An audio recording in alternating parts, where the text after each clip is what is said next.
ക്രിസ്തുവിൽ സ്നേഹം നിറഞ്ഞവരെ, ആണ്ടുവട്ടം 14-ാമത്തെ ഞായറാഴ്ചയിലേക്ക് നാം പ്രവേശിക്കുമ്പോൾ ക്രിസ്തു ഇന്ന് നമ്മെ വിളിക്കുക അവനിൽ നിന്ന് പഠിക്കുവാനായിട്ടാണ്.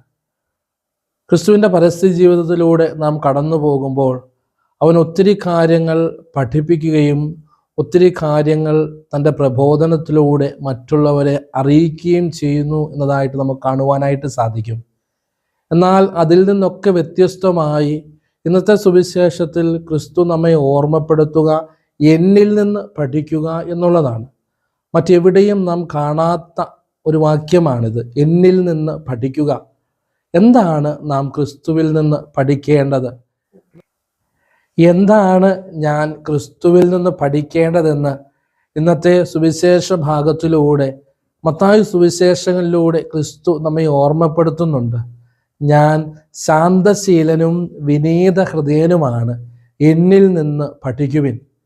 ക്രിസ്തുവിൽ നിന്ന് നാം പഠിക്കേണ്ടത് അവനിൽ വിളങ്ങിയ എളിമ എന്ന പുണ്യത്തെയാണെന്ന് ഇന്നത്തെ സുവിശേഷം നമ്മെ ഓർമ്മപ്പെടുത്തുകയാണ്. ക്രിസ്തുവിൻ്റെ ജീവിതത്തിലൂടെ നാം കടന്നു പോകുമ്പോൾ നാം മനസ്സിലാക്കുന്നതും എളിമയുടെ ഏറ്റവും വലിയ ഉദാഹരണമായിരുന്നു അവൻ്റെ ജീവിതമെന്നാണ്. തൻ്റെ ജനനം മുതൽ മരണം വരെയുള്ള ക്രിസ്തുവിൻ്റെ ജീവിതം എളിമയുടെ വലിയൊരു പാഠമാണ് നമ്മെ ഓരോരുത്തരെയും ഓർമ്മപ്പെടുത്തുക. ക്രിസ്തു ഇന്ന് നമ്മോട് ആഹ്വാനം ചെയ്യുന്നതും അതുതന്നെയാണ്, എന്നെപ്പോലെ എളിമയോടെ വർദ്ധിക്കുവിൻ എന്ന്.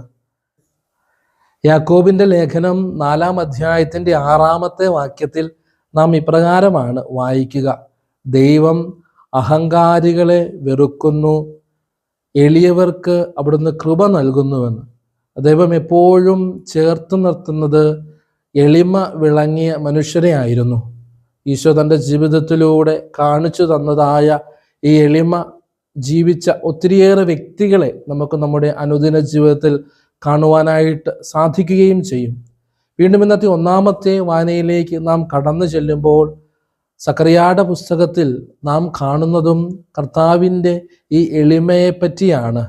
രാജാതിരാജനായ ദൈവം കഴുതയുടെ പുറത്ത് വിനയാന്വിതനായിട്ട് കടന്നു വരുന്നു. പഴയ നിയമ പ്രവചനത്തിൻ്റെ പൂർത്തീകരണം ക്രിസ്തുവിൽ കാണുവാനായിട്ടും പ്രിയമുള്ള സഹോദരങ്ങളെ നമുക്ക് സാധിക്കും. നമ്മുടെയൊക്കെ അനുദിന ജീവിതത്തിൽ ഈ എളിമ എന്ന പുണ്യം കൂടുതലായിട്ട് പരിശീലിക്കുവാനായിട്ട് നമുക്ക് സാധിക്കണം. അതിനുവേണ്ടി വിളിക്കപ്പെട്ടവരാണ് നാം ഓരോരുത്തരും. എളിമയോടെ ജീവിച്ചുകൊണ്ട് ദൈവിക കൃപാവരങ്ങൾ നമ്മുടെ ജീവിതത്തിൽ സ്വീകരിക്കുമ്പോൾ ദൈവത്തിൻ്റെ ആത്മാവിന് നമ്മിൽ പ്രവർത്തിക്കുവാനായിട്ട് സാധിക്കും. അതാണ് ഇന്നത്തെ 2-ാമത്തെ വായനയിൽ നാം കാണുന്നതും. കർത്താവിൻ്റെ ആത്മാവ് നമ്മിൽ പ്രവർത്തിച്ചാൽ നമ്മിൽ ജീവനുണ്ടാകും, നമ്മൾ പാപത്തെ ഉപേക്ഷിക്കുവാനായിട്ട് നമുക്ക് സാധിക്കുമെന്നും വചനം നമ്മെ ഓർമ്മപ്പെടുത്തുകയാണ്. എളിമയുള്ള ഒരു ജീവിതം നയിച്ചുകൊണ്ട് കർത്താവിൻ്റെ ആത്മാവിൻ്റെ പ്രവർത്തനത്തിനനുസരിച്ച് മുന്നോട്ട് നീങ്ങുവാനായിട്ട് നമുക്ക് പ്രത്യേകമാംവിധം പരിശ്രമിക്കാം. അതിനുവേണ്ടി കർത്താവിൻ്റെ കൃപയും അനുഗ്രഹങ്ങളും നമ്മുടെ അനുദിന ജീവിതത്തിൽ പ്രത്യേകമാംവിധം യാചിക്കുകയും ചെയ്യാം. ദൈവം നമ്മെ എല്ലാവരെയും സമൃദ്ധമായി അനുഗ്രഹിക്കട്ടെ. ഈശോ മിശിഹായിക്ക് സ്തുതിയായിരിക്കട്ടെ.